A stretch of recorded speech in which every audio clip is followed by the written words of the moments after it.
Although records of child abuse date back to ancient history, when infanticide was sanctioned in a range of circumstances and even required if a child was born deformed, it wasn't until 1874 in the New York case of 10-year-old Mary Ellen Wilson that children were granted the same protection against cruelty as domesticated animals.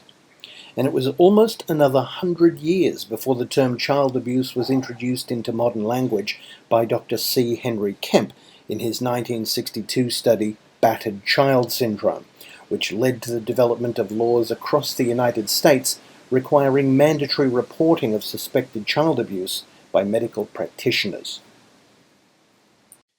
Despite these challenges, studies indicate that in Australia, up to 18% of children experience physical abuse, up to 17% are emotionally maltreated, up to 23% have been exposed to family violence, and almost 27% of female children experience sexual abuse.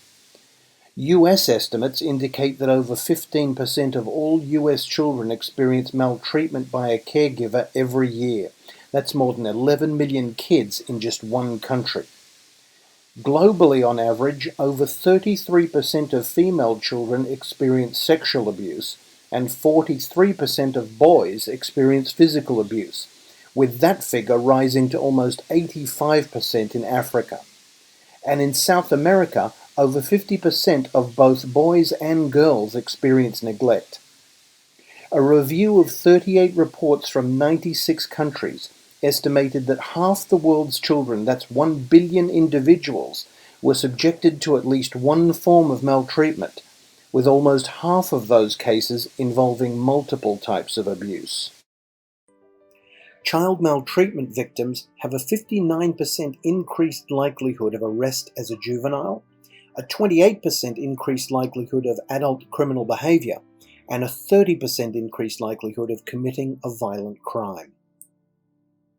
Using MRI imaging, structural changes were observed in victims' prefrontal cortex, critical to behavior and cognition, the hippocampus, central to learning and memory, the cerebellum, which helps coordinate motor behavior and executive functioning, the corpus callosum, affecting emotional regulation, and the amygdala, impacting vulnerability to autoimmune disorders.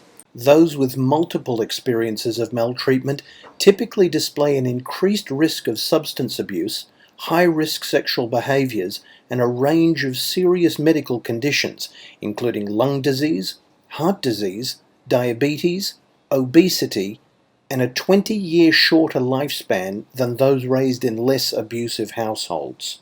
A UK study calculated that the Strength to Change Family Violence Support Service could be provided to 55 men, 66 women, and 113 children each year for the same cost as keeping just 3 people in prison.